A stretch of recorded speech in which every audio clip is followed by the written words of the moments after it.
नमस्कार प्यारे विद्यार्थियों, चाणक्य क्लासेस के इस ऑनलाइन प्लेटफॉर्म पर आप सभी का स्वागत है। हमने एक नया प्लेटफॉर्म जो है वो तिवारी क्लासेस के नाम से ऑनलाइन शुरू किया है। उस पर भी आपका बहुत बहुत स्वागत है। आप सभी को आज जानकर इस बात की प्रसन्नता होगी कि चाणक्य क्लासेस आपके लिए एक नई सौगात लेकर आया है, और वो सौगात ये है कि आज से आपको पॉलिटी का संपूर्ण कोर्स जो है वो आपको ऑनलाइन मिलेगा। इससे पहले ऑफलाइन हमारी क्लासेस चल ही रही है, लेकिन ऑनलाइन भी अब हम एक नया इनिशिएटिव लेने वाले हैं जिसमें संपूर्ण कोर्सेज जो है वो आपको ऑनलाइन अवेलेबल करवाएंगे। आप सभी को ये अच्छी तरह से पता है कि सभी एग्जाम्स, जो भी एग्जाम्स आरपीएससी या अधीनस्थ बोर्ड लेता है, उस सभी में पॉलिटी का वेटेज जो है वो दिन प्रतिदिन बढ़ता जा रहा है, और पॉलिटी एक महत्वपूर्ण सब्जेक्ट के रूप में सामने आ रहा है, क्योंकि उसके अंदर जो वेटेज है वो बहुत ज़्यादा होने के कारण और क्वेश्चन का स्तर भी दिन प्रतिदिन जो है बढ़ता जा रहा है। तो आपका जो तैयारी करने का स्तर है उसे भी बढ़ाने की क्या है आवश्यकता है। और इसीलिए हम आपके लिए एक संपूर्ण कोर्स, जिसमें जो अप्रोच आरपीएससी की रहती है, जो अधीनस्थ बोर्ड की रहती है, उसी के अकॉर्डिंग हम इस सब्जेक्ट को आप तक पहुंचाने की कोशिश करेंगे। और ये पूरा एक संपूर्ण कोर्स रहेगा जो आपको ऑनलाइन अवेलेबल रहेगा।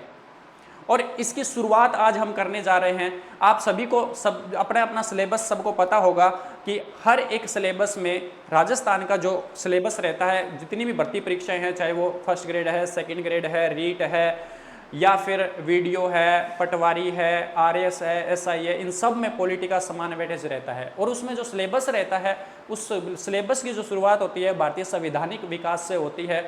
और संवैधानिक विकास में अपने राजस्थान में ज़्यादातर दो अधिनियम जो है वो पूछे जाते हैं। एक तो भारत शासन अधिनियम 1919 और एक भारत शासन अधिनियम 1935। उसके बाद में संविधान का निर्माण, कार्यपालिका, विधायिका, व्यवस्थापिका और न्यायपालिका, इस सारे जो है टॉपिक्स हम कवर करने वाले हैं, जितने भी हमारे पॉलिटी के अंदर आते हैं। उसी की शुरुआत में आज अपने लेकर आए हैं भारत शासन अधिनियम 1919। उस पर हम चर्चा करने वाले हैं कि संवैधानिक विकास में 1919 का महत्व क्या है, यह अधिनियम क्यों लाया गया था, इसके तहत भारतीय व्यवस्था में क्या क्या परिवर्तन किया गया था। सबसे पहले अगर मैं बात करूं तो भारत शासन अधिनियम 1919 लाने के पीछे कारण क्या रहे थे, उस पर हम थोड़ी सी चर्चा कर लेते हैं।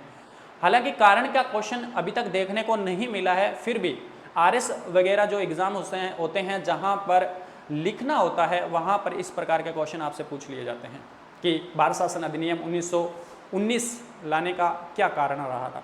तो इतिहास में आप जब भी कोई चीज़ इस तरीके से पढ़ रहे होते हैं, तो जो घटनाएं आपसे पूछी जा रही है और उसके कारण पूछे जाए, तो उससे होने वाली पिछली जितनी भी घटनाएं होती है वो सारी उसके कारण माने जाते हैं। इससे पहले भारत में एक अधिनियम लाया गया था जिसे हम मार्ले मिंटो सुधार के नाम से जानते हैं, भारत शासन अधिनियम 1909। और वो लगभग 10 साल पहले लाया गया था। उस 10 साल की कड़ी में उसकी विफलता, यानी कि जनमानस में भारत शासन अधिनियम 1909 का बारे में जो प्रावधान लागू किए गए थे, उससे लोगों में असंतोष था, और उसी असंतोष को दूर करने के लिए और एक सुधारों की कड़ी में एक लंबा समय बीत चुका था, इसलिए ये अधिनियम लाया गया था। दूसरा अगर बड़ा कारण हम देखें तो 1909 के अधिनियम में सांप्रदायिकता के आधार पर मुस्लिम समुदाय को जो है वो अलग निर्वाचन व्यवस्था प्रदान की गई थी, उससे भी देश में असंतोष था। और अगर हम बात करें तो 1914 के आसपास जो है वो प्रथम विश्व युद्ध शुरू होता है, और प्रथम विश्व युद्ध में भारतीयों को शामिल करने के लिए जो ब्रिटिश सरकार थी वो एक वादा करती है कि भारतीयों को भी हम कनाडा और ऑस्ट्रेलिया की तरह जो है उत्तरदायी शासन और वहाँ की तरह साम्राज्य के स्थापना जो है वो की जाएगी। लेकिन धीरे धीरे इन सभी जो वादे जो ब्रिटिश सरकार ने भारतीयों से किए थे, वो उन वादों पर जो है वो खरी नहीं उतर रही थी। इसी के क्रम में 1916 के अंदर एक आंदोलन जो है वो भारत में शुरू होता है, होम रूल आंदोलन। और होम रूल आंदोलन इसीलिए शुरू किया गया था कि भारत में स्वशासन की क्या की जाए, स्थापना की जाए, और शासन में भारतीयों की भागीदारी को जो है वो बढ़ाया जाए। इसी क्रम में ब्रिटिश सरकार इन्हीं सभी कारणों से निजात पाने के लिए या इन्हीं कारणों को दूर करने के लिए 1917 में एक घोषणा करती है, और वो घोषणा ये थी कि हम याति सिगर, जिसे हम मोंटेग्यू घोषणा के नाम से जानते हैं, कि वहाँ से एक श्वेत पत्र जारी किया जाता है 20 अगस्त 1917 को। उसमें कहा गया था कि हम भारत में उत्तरदायी शासन की स्थापना करें। तो जब कभी भी आपसे अगर पूछा जाए कि भारत शासन अधिनियम 1919 का उद्देश्य क्या था, तो भारत में उत्तरदायी शासन की स्थापना करना था और भारतीयों की भागीदारी जो है वो शासन में बढ़ाने का इसमें उद्देश्य रखा गया था। ये अधिनियम जो है वो भारत में 1919 के अधिनियम के साथ साथ में एक अन्य नाम से भी जाना जाता है, जिसे हम नाम कर देते हैं मार्ले ओ मोंटेग्यू चेम्सफोर्ड सुधार। मार्ले मिंटो सुधार जो है वो 1909 के अधिनियम को कहते हैं, और 1919 के जो अधिनियम को कहा जाता है वो मोंटेग्यू चेम्सफोर्ड सुधार कहते हैं। क्यों कहते हैं मोंटेग्यू चेम्सफोर्ड सुधार? तो मोंटेग्यू जो थे उस समय भारत सचिव हुआ करते थे। भारत सचिव कौन होता था? तो जो ब्रिटेन में बैठता था, ब्रिटेन में भारतीय मामलों का जो मंत्री हुआ करता था उसे हम सचिव बोलते थे या भारत सचिव के नाम से जानते थे। और एक व्यक्ति जो है चेम्सफोर्ड, लॉर्ड चेम्सफोर्ड जो है वो भारत में क्या थे? गवर्नर जनरल थे। तो इन दोनों के प्रयासों से यह सुधार लागू हुआ था, इसलिए इसको मोंटेग्यू चेम्सफोर्ड सुधार के नाम से जाना जाता है। इसका उद्देश्य क्या था मैं फिर बता दूं। उद्देश्य अगर आपसे पूछा जाए तो भारत में उत्तरदायी शासन की स्थापना करना और भारतीयों की भागीदारी शासन में बढ़ाना इसका उद्देश्य था। अब हम देखते हैं कि इसका प्रमुख प्रावधान कौन कौन से थे जिसमें परिवर्तन किया गया था। तो आज उन्हीं प्रावधानों के बारे में चर्चा करते हैं। प्रावधानों के बारे में चर्चा करने से पहले मैं थोड़ी सी और चर्चा करना चाहूँगा। जो व्यवस्था थी वो व्यवस्था समझना आपके लिए जरूरी है, क्योंकि जब तक व्यवस्था समझ में नहीं आएगी तब तक आप उन प्रावधानों के बारे में सही ढंग से समझ नहीं पाएंगे। व्यवस्था कैसे कि उस समय 3 प्रकार की सरकारें जो है वो चल रही थी, जिसे नंबर 1 सरकार की अगर हम बात करें तो वो थी गृह सरकार, जहाँ से पूरा जो शासन है वो कंट्रोल किया जाता था। उसे हम क्या नाम से जानते हैं? गृह सरकार। गृह सरकार का मतलब ब्रिटेन की सरकार, जो कहाँ से चलती थी? ब्रिटेन से चलती थी, ब्रिटेन से चलती थी गृह सरकार। दूसरी, यहाँ भारत में क्या व्यवस्था थी? तो भारत में क्या व्यवस्था थी? तो एक तो केंद्र सरकार, केंद्रीय प्रणाली जो है वो केंद्र सरकार चलती थी। दूसरी कौन सी चलती थी? तो प्रांतीय सरकारें चलती थी। प्रांतीय सरकारों के अलावा भारत में देशी रियासतें हुआ करती थी, लेकिन देशी रियासतों को कंट्रोल करने के लिए यहाँ पर एक व्यवस्था हुआ करती थी। देशी रियासतों पर डायरेक्ट गवर्नर नहीं हुआ करता, प्रांतों में तो गवर्नर हुआ करता था, लेकिन देशी रियासतों को कंट्रोल करने के लिए वहाँ पर एक एजीजी व्यक्ति की जो है वो नियुक्ति हुआ करती थी, जिसे एजेंट टू गवर्नर जनरल कहा जाता था। ये व्यवस्थाएं जो है भारत में चल रही थी। लेकिन सरकारों की बात करें तो 2 सरकार भारत पर काम कर रही थी, एक केंद्र सरकार और एक थी प्रांतीय सरकार।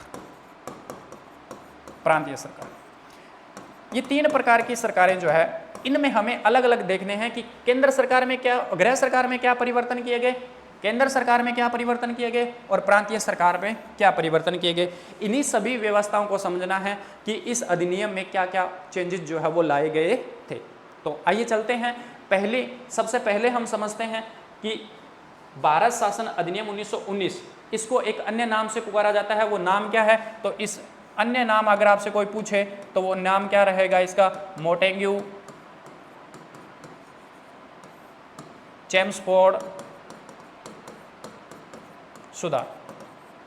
मोंटेग्यू चेम्सफोर्ड सुधार। मोंटेग्यू चेम्सफोर्ड सुधार क्यों कहते हैं? तो क्योंकि मोंटेग्यू उस समय भारत सचिव थे, जो कहाँ बैठा करते थे? ब्रिटेन में बैठते थे। ब्रिटेन में देखो, आप इस बात को समझो कि ब्रिटेन में बैठने वाला व्यक्ति जो है वो भारतीय मामलों के मंत्री हुआ करता था। ब्रिटेन का केवल भारत पर नियंत्रण नहीं था, वहाँ उस समय लगभग सभी जो कंट्री थी उन सभी कंट्रियों पर जो है जिन जिन कंट्रियों पर नियंत्रण था उन सभी मामलों के लिए ब्रिटेन में एक मंत्री हुआ करता था। जैसे मान लो अफ्रीका का कोई देश है युगांडा, तो युगांडा के लिए एक मंत्री हुआ करता था, उसको क्या बोलेंगे? युगांडा का सचिव बोल देंगे। श्रीलंका का मान लो कोई, वहाँ पर श्रीलंका ब्रिटेन का नियंत्रण में था, तो श्रीलंका के मामलों की देखरेख के लिए वहाँ पर एक मंत्री की नियुक्ति होती थी, उसे क्या बोलेंगे? तो वो श्रीलंका का सचिव था। वैसे ही भारतीय मामलों का जो ब्रिटेन की मंत्रिमंडल में व्यक्ति हुआ करता था, जो भारतीय मामलों की देखरेख के लिए हुआ करता था, उसे भारत सचिव बोला जाता था। और वहाँ से एक व्यक्ति जो है यहाँ पर जो डायरेक्ट रिपोर्ट करता था उसको बोलते थे गवर्नर जनरल, जो पूरे प्रशासन, केंद्रीय प्रशासन को कंट्रोल करने का काम करता था भारत में, उसे हम क्या नाम से जानते थे? गवर्नर जनरल के नाम से जानते थे। तो वो व्यक्ति जो यहाँ पर भारत में रहता था वो चेम्सफोर्ड था, लॉर्ड चेम्सफोर्ड के नाम से उस समय गवर्नर जनरल थे, और मोटेंग्यू, एडविन मोटेंग्यू जो थे वो उस समय क्या थे, भारत सचिव थे। तो इन दोनों ने मिलकर इस सुधार को लागू किया, इसलिए इसका एक नाम आपको क्या मिलेंगे, मोटेंग्यू चेम्सफोर्ड सुधार के नाम से जाना जाता है। कई पेपरों में तो ये सीधा प्रश्न भी पूछा जाता है कि मोटेंग्यू चेम्सफोर्ड सुधार के नाम से कौन सा अधिनियम जाना जाता है, तो भारत शासन अधिनियम 1919 जो है वो इस नाम से जाना जाता है। अब सबसे पहले हम प्रावधानों की बात करते हैं, क्या प्रावधान चेंज किए गए थे। सबसे पहले बात करें गृह सरकार में परिवर्तन। अब गृह शासन या गृह सरकार में संबंध में क्या प्रावधान जो है वो चेंज किया गया था। सबसे पहले अगर बात करें तो एक परिषद हुआ करती थी, भारत परिषद। कौन सी परिषद हुआ करती थी, भारत परिषद। इस भारत परिषद में उस समय एक व्यक्ति तो था, कौन, भारत सचिव, भारत सचिव, और उस भारत सचिव की सहायता के लिए 15 व्यक्ति हुआ करते थे, 15 सदस्यीय ये भारत सचिव की परिषद हुआ करती थी। इसका गठन जो है वो 1858 के अधिनियम के तहत किया गया था। अब इसके अंतर क्या हुआ करता था कि ये लोग वहां बैठकर भारतीयों के बारे में चर्चा किया करते थे कि भारतीयों के लिए क्या प्रावधान होने चाहिए, क्या नहीं होने चाहिए। इन सभी परिषद के सदस्य जो है, जो भी सुबह से लेकर शाम तक जितना भी खर्चा करते थे वो सारा का सारा खर्चा जो है वो भारत से दिया जाता था, भारतीय कोष से दिया जाता था। क्या आप इस बात को समझो कि ब्रिटेन में बैठे हुए लोगों का खर्चा भारत की जनता वहन कर रही है। तो इसमें कहाँ स्वशासन और कहाँ उत्तरदायी शासन की बात आपको नजर आती है। इसी प्रावधान को चेंज किया जाता है यहाँ पर कि आज के बाद इस अधिनियम में यह प्रावधान किया गया कि आज के बाद भारत परिषद जो है, उस भारत परिषद का जितना भी खर्चा होगा वो सारा का सारा खर्च कौन वहन करेगा, तो सारा का सारा खर्च कौन का वहन करेगा, ब्रिटेन की सरकार वहन करेगी। यानी कि जो खर्चा दिया जाता था वो सारा का सारा खर्चा कौन वहन करेगी, अब ब्रिटेन की सरकार करेगी, भारतीयों को देने की आवश्यकता नहीं। दूसरा प्रावधान ये चेंज किया गया था, वहां पर एक नए व्यक्ति की नियुक्ति की गई, हाई कमिश्नर। कौन से व्यक्ति की नियुक्ति की गई, हाई कमिश्नर। हाई कमिश्नर से पहले आप ये समझो कि अब इसका खर्चा जब भारतीयों के द्वारा दिया जाने लगा तो इसकी सदस्य संख्या भी उन्होंने चेंज कर दी। सदस्य संख्या कितनी कर दी कि न्यूनतम तो कितनी हो सकती है 8 और अधिकतम कितनी हो सकती है 12।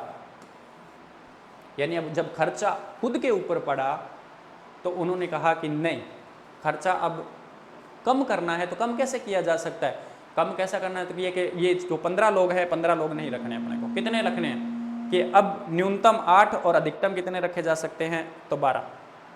अब ये ज़्यादातर न्यूनतम ही रखा करते थे क्योंकि खर्चा किसको देना है, ब्रिटेन वालों को देना।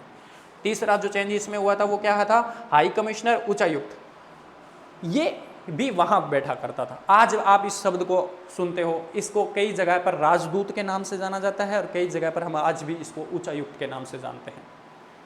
ये जो पद था ये इसलिए बनाया गया था कि जो भी सामान लंदन से भारत भेजा जाता था उस माल की क्वालिटी चेक करने के लिए एक व्यक्ति वहां पर नियुक्त किया गया था। और वैसे आजकल इसका काम क्या होता है कि भारत की जनता जो है, भारत की नागरिक जो है वो अन्य देशों में जो है वो निवास करती है, अधिकतर भारतीय बाहर रहते हैं, और वो भारतीय लोग जो है उनको अगर कोई समस्याएं उस देश में होती है तो वहाँ पर एक उच्चायुक्त का कार्यालय खोला जाता है या राजदूत का कार्यालय खोला जाता है, तो वो वहाँ पर संपर्क कर सकते हैं डायरेक्टली भारत की सरकार को इन्फॉर्म करने के लिए। अब डायरेक्टली कोई चैनल अगर नहीं होगा तो वो डायरेक्टली वहाँ पर जाकर अपनी समस्याओं का सुना सकते हैं और उसका समाधान खोज सकते हैं कि भारत सरकार जो है उन विदेशों में बैठे भारतीय नागरिकों के लिए क्या कर सकती है।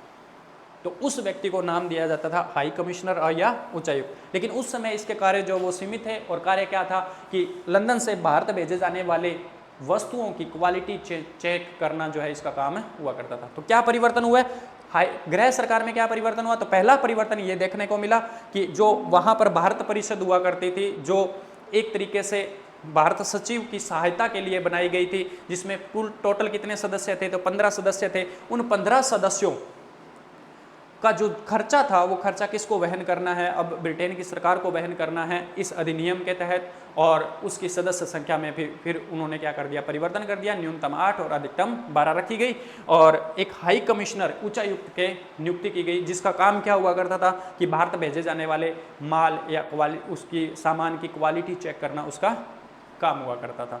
जो डायरेक्टली यहाँ से मान लो कोई गवर्नर जनरल भारत में जो बैठा हुआ था उसको कोई सामान मंगवाना है ब्रिटेन से, तो वहाँ से उसको डायरेक्टली किसको इन्फॉर्म करेगा, वो हाई कमिश्नर को, हाई कमिश्नर वहाँ से सामान भेजेगा, और सामान भेजेगा तो वो उसकी क्वालिटी वहाँ से चेक करने की जिम्मेदारी किसकी होगी, उच्चायुक्त की होगी। तो ये जो है वो गृह सरकार में इस भारत शासन अधिनियम 1919 के तहत परिवर्तन किया गया था। नेक्स्ट अपने चलते हैं, वो है केंद्र सरकार में परिवर्तन। केंद्र सरकार में परिवर्तन, सबसे पहले अगर हम बात करें तो उत्तरदायी शासन। उत्तरदायी शासन की हम बात कर चुके हैं कि भारतीयों की भागीदारी जो है वो किस में बढ़ानी है, प्रशासन में बढ़ानी है। यही तो मांग थी हमारी कि सब शासन लाया जाए, और सब शासन कैसे लाया जाएगा, खुद का शासन कैसे लाया जा सकता है, तो भारतीयों की भागीदारी को क्या है, शासन में बढ़ाया जाना चाहिए, और उसी के लिए जो है ये अधिनियम लाया गया था। तो ये उत्तरदायी शासन जो है वो इसका क्या हुआ करता था, प्रमुख उद्देश्य था किसका, भारत शासन अधिनियम 1919 का जो प्रमुख उद्देश्य था वो क्या था, उत्तरदायी शासन की स्थापना करना। और इसमें उत्तरदायी शासन शब्द का पहली बार प्रयोग किया गया था इस अधिनियम के अंदर। तो अब से कभी कोई प्रश्न ऐसा भी पूछ लिया जाए कि किस अधिनियम के तहत भारतीयों के लिए उत्तरदायी शासन की बात सर्वप्रथम की गई थी, तो वो अधिनियम कौन सा था, तो वो 1919 का अधिनियम था जिसमें उत्तरदायी शासन की। अब उत्तरदायी शासन कैसे बनाया जा सकता है, तो सबसे पहले गवर्नर जनरल, सेंट्रल लेवल पर जो प्रशासन हुआ करता था केंद्र सरकार में, जो पूरे भारत पर नियंत्रण रखता था, वो कौन करता था, गवर्नर जनरल, और उसकी एक कार्य परिषद हुआ करती थी, कार्यकारिणी हुआ करती थी। इस कार्यकारिणी में अभी तक जो सदस्य संख्या थी वो थी 6। अब इसमें क्या किया गया, और इस 6 सदस्यों में से सिर्फ एक भारतीय हुआ करता था, और उसी भारतीय की नियुक्ति जो है वो पिछले अधिनियम यानी 1909 के अधिनियम में सत्येंद्र प्रसाद सिन्हा जो है एक व्यक्ति हुआ करते थे, जिसे विधि अधिकारी के रूप में कार्यकारिणी में शामिल किया गया था। प्रथम व्यक्ति था जो गवर्नर जनरल की कार्यकारिणी में शामिल होने वाला था, उसकी नियुक्ति जो है 1909 के अधिनियम में की गई थी। इस अधिनियम में ये बोला गया कि गवर्नर जनरल की कार्यकारिणी में हमें क्या करना है, शासन में भारतीयों की भागीदारी बढ़ाना है। तो इस गवर्नर जनरल की कार्यकारिणी में 8 सदस्य होंगे, और 8 में से कितने सदस्य, 3 सदस्य जो होंगे वो कौन होंगे, वो भारतीय होंगे। 3 सदस्य भारतीय होंगे, 3 सदस्य कौन होंगे, भारतीय होंगे। अब ये इस तरीके से समझो कि ये कोई फिक्स क्राइटेरिया नहीं था कि 8 में से 3 होंगे, कि इसी अनुपात में अगर बढ़ेंगे तो भारतीयों की सदस्य संख्या भी बढ़ेगी, यानी 8:3। कैसे कि अगर 16 सदस्य होते हैं तो भारतीयों की संख्या बढ़कर कितनी हो जाएगी, 6। अगर 24 होते हैं तो भारतीयों की सदस्य संख्या बढ़कर कितनी हो जाएगी, 9। तो इसी अनुपात में बढ़ेंगे, यानी कि गवर्नर जनरल की कार्यकारिणी में भारतीयों की भागीदारी जो है, भारतीयों की भागीदारी वो बढ़ाएगी।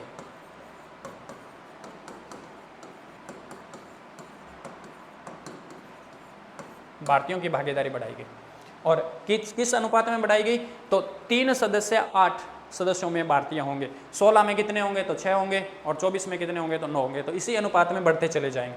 तो उत्तरदायी शासन, दूसरा गवर्नर जनरल की कार्यकारिणी में भारतीयों की सदस्य संख्या क्या कर दी गई, बढ़ा दी गई।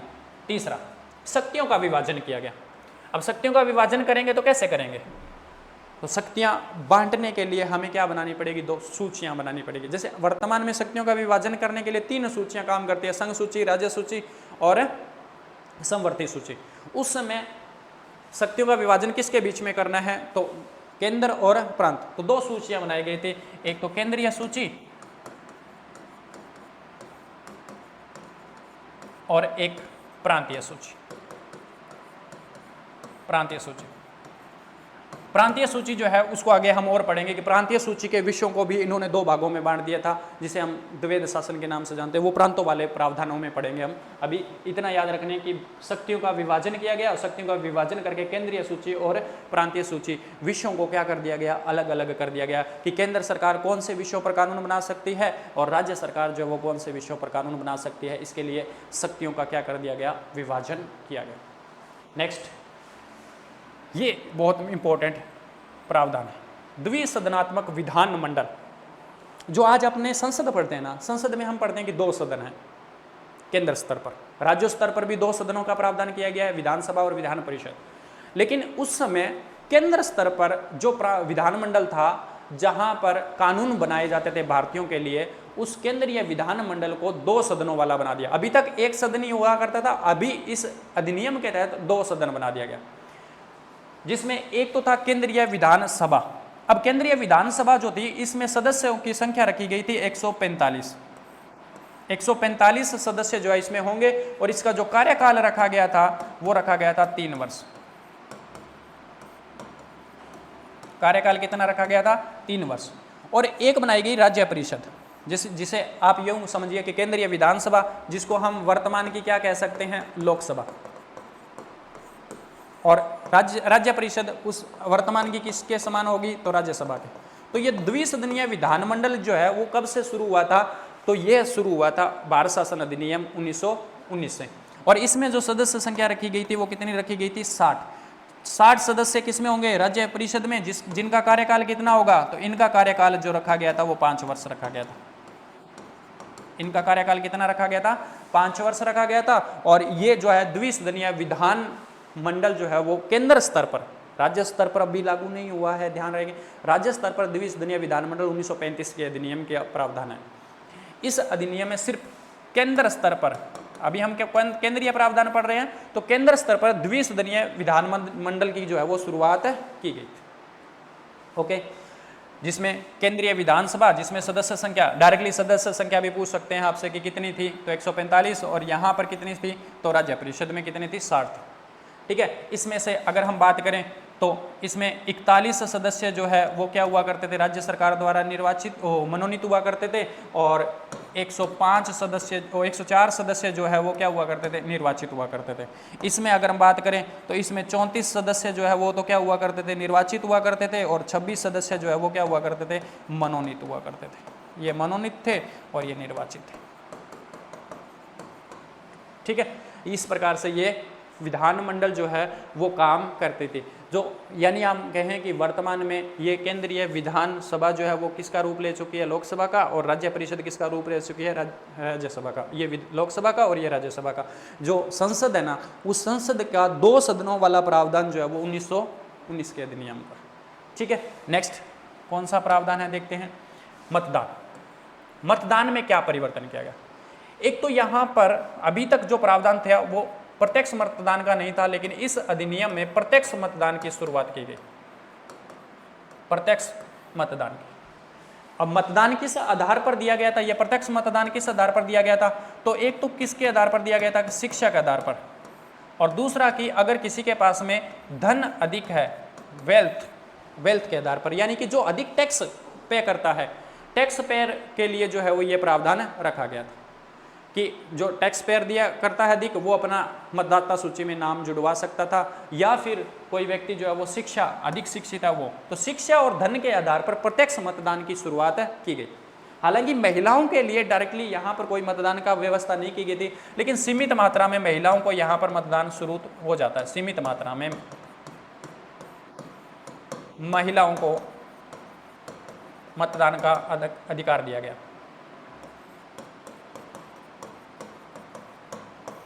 तो सीमित मात्रा में महिलाओं को मतदान का अधिकार कौन से अधिनियम के तहत दिया गया था? अधिनियम कौन सा था? 1919 का अधिनियम। ठीक है, और क्या चेंजेस हुआ था? और लोक सेवा आयोग का गठन। इसमें यह बोला गया कि केंद्रीय स्तर पर लोक सेवकों की भर्ती के लिए एक लोक सेवा आयोग का गठन किया जाए। इस अधिनियम में यह बोला गया था। ये अधिनियमों के प्रावधान 1921 में लागू होते हैं और आगे चलकर 1923 के आसपास एक आयोग का गठन किया जाता है जिसका नाम था ली आयोग। कौन सा आयोग था? ली आयोग। ये ली आयोग कब गठित किया गया था? तो 1923 में। और इस ली आयोग ने सिफारिश की थी कि केंद्र स्तर पर क्या होना चाहिए, किस प्रकार का लोक सेवा आयोग का गठन किया जाना चाहिए। और उसी के आधार पर, इसकी सिफारिशों के आधार पर 1926 में यूपीएससी की स्थापना होती है। 1926 में। तो ये प्रश्न आपसे कई तरीकों से पूछा जा सकता है कि केंद्र स्तर पर लोक सेवकों की भर्ती के लिए लोक सेवा आयोग के गठन का प्रावधान किस अधिनियम में किया गया था? तो किस अधिनियम में किया गया था लोक सेवक का? तो वो अधिनियम कौन सा था? वो अधिनियम 1919 का अधिनियम था। किस आयोग ने सिफारिश की थी ये पूछ ले तो कौन सा आयोग था? ली आयोग। ली आयोग कब बना था? 1923 में। और यूपीएससी की स्थापना किस आयोग के सिफारिशों के आधार पर हुआ था? तो ली आयोग के सिफारिशों। ठीक है, और क्या प्रावधान है? कुछ अन्य प्रावधान जो इस अधिनियम में थे वो क्या क्या थे वो सुन लो। प्रांतों तथा केंद्रीय बजट अलग कर दिया गया।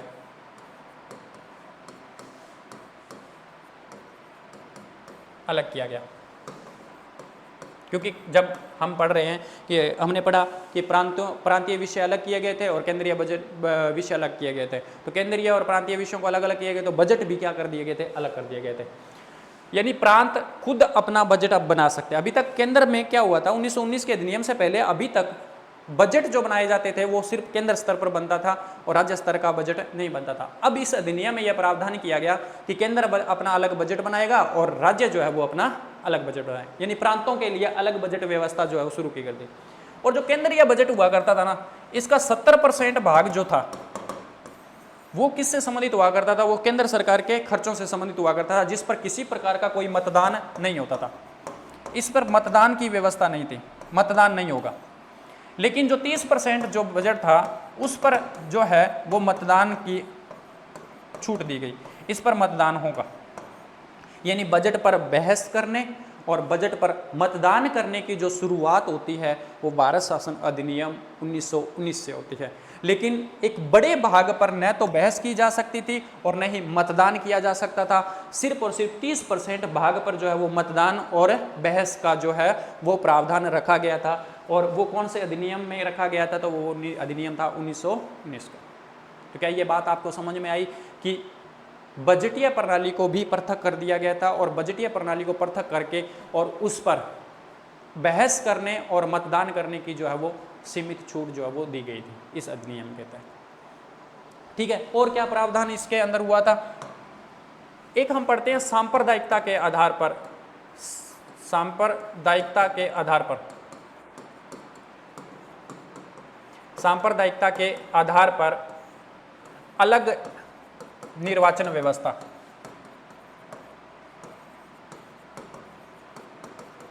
की शुरुआत कब होती है, 1909 में। 1909 का अधिनियम, वैसे भारत में सांप्रदायिकता की जो शुरुआत मानी जाती है ना, वो बंगाल विभाजन से मानी जाती है। लॉर्ड कर्जन ने 1905 में बंगाल का विभाजन कर दिया। उनका तर्क ये था कि बंगाल का प्रशासन जो है, बंगाल बड़ा राज्य है और बंगाल का प्रशासन करना जो है हमारे लिए मुश्किल है, इसलिए इसको हम बांट रहे हैं। लेकिन असल में जो उनका उद्देश्य था वो भारतीयों में फूट डालना था। आप एक नीति पढ़ते हो, फूट डालो राज करो की नीति, यानी मुस्लिम समुदाय को हिंदू समुदाय से अलग करना था। और उनको मुस्लिमों का पक्ष लिया गया और उनको बोला गया कि आप का जो है आपके, अगर आप आज़ाद हो भी गए, आप स्वतंत्र हो भी गए, तो आपको अधिकार नहीं मिलेंगे। अधिकार कौन ले जाएगा, कांग्रेस ले जाएगा। आप भी अपने स्तर का कोई ऐसा संगठन बनाइए कांग्रेस जैसा। यानी भारतीयों को आपस में लड़ाने का काम जो है वो किया गया था। और आप अगले ही साल देखते हो, कर्जन 1905 में बंगाल का विभाजन करता है, 1906 में मुस्लिम लीग की जो है वो क्या हो जाती है, स्थापना हो जाती है। उसको कानूनी वैधता अगर कहीं प्रदान की गई थी तो वो भारत शासन अधिनियम 1909 में दी, यानी मुस्लिमों को अलग निर्वाचन व्यवस्था प्रदान कर दी गई। यानी ये व्यवस्था आप इस प्रकार से समझिए कि मुस्लिम कैंडिडेट का चुनाव जो है वो मुस्लिमों के द्वारा ही होगा, उन्हें कोई अन्य व्यक्ति वोट नहीं डालेगा जो अन्य धर्म से संबंधित रखता है। यानी कि सांप्रदायिकता के आधार पर भारत को बांट दिया गया था कानूनी वैधता के साथ। और उसी चीज का विस्तार जो है वो 1919 में किया गया। यानी सांप्रदायिकता के आधार पर जो अलग निर्वाचन व्यवस्था थी, उस अलग निर्वाचन व्यवस्था का विस्तार यहाँ पर किया गया। और विस्तार करके ये जो है ईसाइयों के लिए, सिखों के लिए, यूरोपियों के लिए, आंग्ल भारतीयों के लिए, इन सब के लिए अलग निर्वाचन व्यवस्था की क्या कर दी, शुरुआत कर दी कि अब इनको भी क्या किया जाएगा, अलग निर्वाचन प्रणाली में शामिल किया जाएगा। ईसाइयों को वोट ईसाई डालेंगे, सिखों को वोट सिख डालेंगे, यूरोपियों को वोट और आंग्ल भारतीयों को, इन सभी को सांप्रदायिकता के आधार पर अलग निर्वाचन व्यवस्था प्रदान कर दी। ये कितना बड़ा जो खेल है वो अंग्रेज यहाँ पर खेल रहे थे कि भारतीयों को अलग अलग समुदायों में बांटा जा रहा था और भारतीय बंट रहे थे कानूनी आधार पर। इसके आधार, और अगर हम बात करें और क्या प्रावधान किया गया था, तो इस अधिनियम की समीक्षा के लिए यह प्रावधान किया गया था कि 10 वर्ष बाद एक आयोग का गठन किया जाएगा जो इस अधिनियम के प्रावधानों की समीक्षा करेगा। कब करेगा? 10 वर्ष बाद। लेकिन आगे हम पढ़ेंगे कि 10 वर्ष से पहले ही 8 वर्ष बाद जो है 1927 में एक कमीशन जो है वो भारत में भेजा जाता है साइमन के नेतृत्व में, जिसे हम साइमन कमीशन के नाम से जानते हैं, जो इस अधिनियम के प्रावधानों की समीक्षा करने के लिए भारत में पहुंचा था। ठीक है, तो 10 वर्ष बाद एक आयोग की स्थापना की जाएगी। और क्या प्रावधान जो है इस अधिनियम में, तो बजट प्रणाली पर नजर रखने के लिए एक समिति का गठन किया गया था जिसका नाम था लोक लेखा समिति। हालांकि ये लोक लेखा समिति जो है इसका गठन 1921 में होता है, लेकिन इस अधिनियम में प्रावधान था कि बजट प्रावधानों की समीक्षा करने के लिए एक समिति का गठन किया जाएगा जिसका नाम क्या होगा? लोक लेखा समिति। तो 1919 के अधिनियम के तहतों प्रावधानों के तहत ही इस समिति का गठन किया गया था। आज भी हम पढ़ते हैं कि यह समिति आज भी भारत में काम कर रही है। ये भारत की सबसे पुरानी संसदीय समिति है जिसमें 22 टोटल सदस्य होते हैं, जिसमें से 15 सदस्य लोकसभा के और 7 सदस्य राज्यसभा के होते हैं। ये बजट प्रावधानों जो भी केग की रिपोर्ट होती है बजट प्रावधानों पर, उस बजट रिपोर्ट की क्या करती है? समीक्षा करती है, उसमें केग क्या सहयोग करती है। चलिए आगे देखते हैं क्या क्या प्रावधान थे। अब हम चलते हैं प्रांतों की तरफ। प्रांतों में क्या चेंज किया गया था? द्वैध शासन। ये शब्द को समझो, द्वैध शासन। 2 तरीके से शासन, डायआर्की बोलते हैं इसको, द्वैध शासन को डायआर्की, द्वैध शासन। क्या था कि प्रांत, मैंने आपको शुरू में बताया था, केंद्रीय जो विषय थे उनको 2 भागों में बांट दिया था। केंद्रीय विषय अलग कर दिए गए थे प्रांतों के। यहाँ पर इन्होंने प्रांतों के विषयों को 2 भागों में बांटा। प्रांतीय जो विषय थे ना, इनको 2 भागों में बांट दिया। एक विषय रखे गए थे आरक्षित विषय और एक विषय रखे गए थे हस्तांतरित विषय। आरक्षित विषय जो थे वो बहुत महत्वपूर्ण विषय थे, जैसे भूमिकर, टैक्स, वित्त, पैसा, न्याय और पुलिस। अगर ये 4 विषय किसी के कंट्रोल में हो गए तो पूरा शासन उसी के कंट्रोल में होगा। ये किसके कंट्रोल में रखा गया था कि प्रांतों में कौन हुआ करता था? गवर्नर। प्रांतों में कौन हुआ करता था? प्रांतों में जो व्यक्ति काम करता था, जो टॉप हुआ करता था, वो कौन था? गवर्नर। और उसकी क्या हुआ करती थी? जैसे कार्यकारिणी या कार्य परिषद। प्रांतों में गवर्नर और उसकी एक मंत्री परिषद हुआ करती, कार्यकारिणी हुआ करती थी। वो जैसे केंद्र में हमने पढ़ा गवर्नर जनरल और उसकी कार्यकारिणी, और प्रांतों में गवर्नर और उसकी कार्यकारिणी।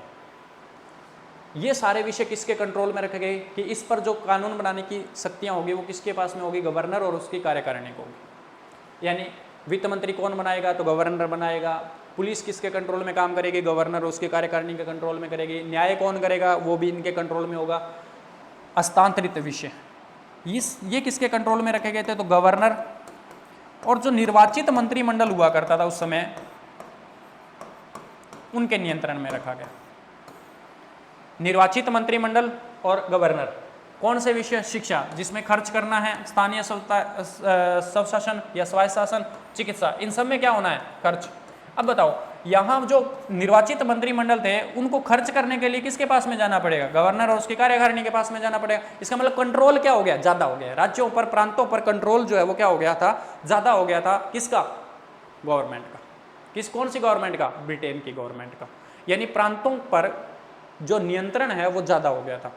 और इस व्यवस्था में देखो कि गवर्नर 2 तरीके से शासन कर रहा है। एक कर रहा है कार्यकारिणी की सहायता से और एक मंत्रिमंडल। इसी व्यवस्था को क्या बोला गया था? द्वैध शासन। तो इस अधिनियम की जो सबसे बड़ी व्यवस्था जो थी वो यही थी कि प्रांतों में द्वैध शासन लागू कर दिया गया था, जिसे हम आगे चलकर पढ़ेंगे कि प्रांतों में द्वैध शासन की समाप्ति जो होती है वो कौन से अधिनियम के माध्यम से होती है? तो वो 1935। लेकिन वहाँ हम पढ़ेंगे कि प्रांतों से हटाकर कहाँ लगा दिया गया था? तो केंद्र में द्वैध शासन। यानी केंद्रीय विषयों को फिर 2 भागों में बांट दिया जाएगा। कौन से 2 विषय? तो एक तो आरक्षित विषय और एक हस्तांतरित विषय। ये मुख्य जो प्रावधान थे वो इस अधिनियम के थे, भारत शासन अधिनियम 1919। एक बार हम फिर से रिपीट कर रहे हैं कि क्या क्या चीज़ें थी।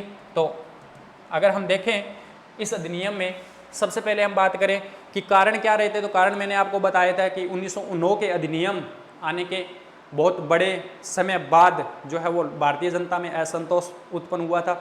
दूसरा कि विश्व युद्ध, प्रथम विश्व युद्ध में ब्रिटिश सरकार ने भारतीयों को इस शर्त के आधार पर या ये लालच देकर भारतीयों को शामिल किया था कि हम आपको कनाडा तथा ऑस्ट्रेलिया जैसा औपनिवेश प्रदान करेंगे, वो व्यवस्थाएं देंगे, वो अधिराज्य की शक्तियां जो है वो प्रदान करेंगे जैसी कनाडा और ऑस्ट्रेलिया को मिली हुई है। उस मांग को लेकर लोगों में जागरूकता हुई और लोगों ने ये मांग करना शुरू की। 1916 में इसी मांग को मद्देनजर रखते हुए एक आंदोलन भारत में शुरू होता है जिसका नाम था स्वशासन आंदोलन या होम रूल आंदोलन। और इसी क्रम में ब्रिटेन की सरकार को यह घोषणा करनी पड़ी कि हम जल्द से जल्द कर्मिक रूप से भारत में क्या है एक उत्तरदायी शासन की स्थापना करेंगे। इसी क्रम में मोंटेग्यू एक घोषणा पत्र जारी करते हैं जिसे हम श्वेत पत्र के नाम से जानते हैं, 20 अगस्त 1917। कहा फिर हमने देखा कि हमने 3 स्तर की सरकारें देखी जिनमें परिवर्तन हमने देखा। सबसे पहले गृह सरकार यानी ब्रिटेन की सरकार, केंद्र सरकार यानी भारत की केंद्रीय सरकार और प्रांतीय सरकार। क्या क्या परिवर्तन हमने देखा? तो सबसे पहले हमने देखा कि गृह सरकार में भारत परिषद नाम की जो है वो ब्रिटेन में एक इकाई हुआ करती थी जिसमें 15 सदस्य हुआ करते थे। भारत सचिव हुआ करता था जो भारतीय मामलों की देखरेख किया करता था। इसी में जो है वो ये सारा का सारा इसका खर्चा जो है वो भारत से जाया करता था। इस अधिनियम में यह प्रावधान किया कि इसका सारा का सारा खर्चा अब कौन वहन करेगी? ब्रिटेन की सरकार वहन करेगी। तो ब्रिटेन की सरकार को पर जब खर्चा खुद पर आया तो उन्होंने इसका आकार जो है वो छोटा कर दिया, 8 से 12 के बीच कर दिया और न्यूनतम सदस्य ज़्यादातर रखा करते थे। इसके बाद में एक कमिश्नर जो है हाई कमिश्नर है जिसे हम उच्चायुक्त बोलते हैं, इसकी नियुक्ति जो है एक नया पद सर्जित किया गया। कहाँ पर? ब्रिटेन में। जो ब्रिटेन से आने वाले भारतीय मालों की क्या गया है क्वालिटी चेक किया करता था, वो व्यक्ति जो है उच्चायुक्त के नाम से जाना जाता है। उसके बाद उत्तरदायी शासन की स्थापना हमने पढ़ लिया कि भारत इस अधिनियम का प्रमुख उद्देश्य यह था कि भारत में कर्मिक रूप से धीरे धीरे जो है वो हम क्या करेंगे, भारतीयों की भागीदारी को बढ़ाएंगे और एक उत्तरदायी शासन की स्थापना करेंगे। गवर्नर जनरल की कार्यकारिणी, भारतीयों की भागीदारी को बढ़ाया गया और गवर्नर जनरल की कार्यकारिणी में 8 सदस्यों में से 3 सदस्य कौन होंगे? भारतीय होंगे। और ये अनुपात बनाया गया कि 8:3 का अनुपात बनाया गया कि जैसे ही 8 की जगह 16 होंगे तो सदस्यों की संख्या कितनी हो जाएगी? 6 हो जाएगी। आगे बात करें शक्तियों का विभाजन, तो शक्तियों का विभाजन करने के लिए 2 सूचियां बनाई, केंद्रीय सूची और प्रांतीय सूची। 2 सूचियों जो है वो बनाई गई थी, केंद्र के विषय अलग कर दिए गए और प्रांतों के विषय अलग कर दिए गए। ये सबसे बड़ा महत्वपूर्ण प्रावधान था कि केंद्र में द्विसदनात्मक विधानमंडल की शुरुआत की गई थी, केंद्रीय विधानसभा और राज्य परिषद। केंद्रीय विधानसभा में सदस्यों की संख्या कितनी हुआ करती थी? 145। 145 सदस्यों में से 41 सदस्य सरकार द्वारा मनोनीत होंगे, ये मनोनीत थे, और ये वाले निर्वाचित होंगे। ठीक है। ये राज्य परिषद 60 सदस्य हुआ करते थे जिसमें से 34 निर्वाचित और 26 मनोनीत होंगे और इनका कार्यकाल 5 वर्ष रखा गया और इनका 3 वर्ष रखा गया। नेक्स्ट अगर हम बात करें तो मतदान, प्रत्यक्ष मतदान की शुरुआत की गई। किसके आधार पर मतदान प्रदान किया? शिक्षा और धन। सीमित मात्रा में महिलाओं को भी मतदान का अधिकार जो है वो प्रदान किया गया। लोक सेवा आयोग के गठन का प्रावधान किया गया और ली आयोग का गठन किया गया और उसके आयोग की सिफारिशों पर यूपीएससी का क्या है जो गठन किया गया 1926 में। और क्या है? प्रांतों तथा केंद्रीय बजट को अलग अलग किया गया। केंद्रीय बजट जो है उसका 70% भाग जो है वो मतदान से परे रखा गया और 30% भाग पर मतदान और बहस की जा सकती थी। लास्ट अगर हम बात करें सांप्रदायिकता के आधार पर अलग निर्वाचन व्यवस्था प्रदान की गई। किनको? तो मुस्लिमों को तो 1909 के अधिनियम में कर दी थी और इस अधिनियम के तहत ईसाइयों, सिखों और यूरोपियों और आंग्ल भारतीयों को अलग निर्वाचन व्यवस्था प्रदान की गई। 10 वर्ष बाद में एक आयोग का गठन करना था और वो 1927 में आता है। पहले ही आ जाता है 8 वर्ष बाद, जिसे हम किस नाम से जानते हैं? Simon commission. तो साइमन कमीशन हम आगे पढ़ेंगे। इस अधिनियम के तहत लोक लेखा समिति का गठन किया गया। वो कब किया गया था? 1921 में। द्वैध शासन, द्वैध शासन क्या होता है? तो गवर्नर जनरल जो है वो 2 तरीके से शासन कर रहा है और प्रांतीय विषयों को 2 भागों में बांट दिया गया था, आरक्षित विषय और हस्तांतरित विषय।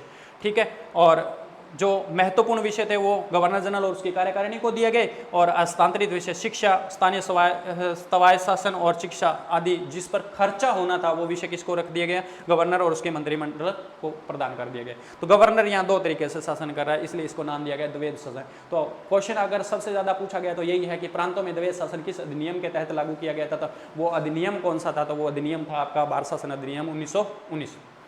इसी कड़ी में अगला जो हमारा अधिनियम रहेगा वो 1935 का रहेगा। आप इस अधिनियम के प्रावधानों को ध्यान से पढ़ें और डेफिनेटली आपको एक क्वेश्चन जो है वो इस अधिनियम, दोनों अधिनियमों से देखने को मिलेगा। वो आप सभी अगर लंबे समय से तैयारी कर रहे हैं और आपने पुराने पेपरों की अगर समीक्षा की होगी तो आप सभी को इस बात का अंदाज़ा होगा कि पॉलिटी में 1919 और 1935 का अधिनियम कितना महत्वपूर्ण है।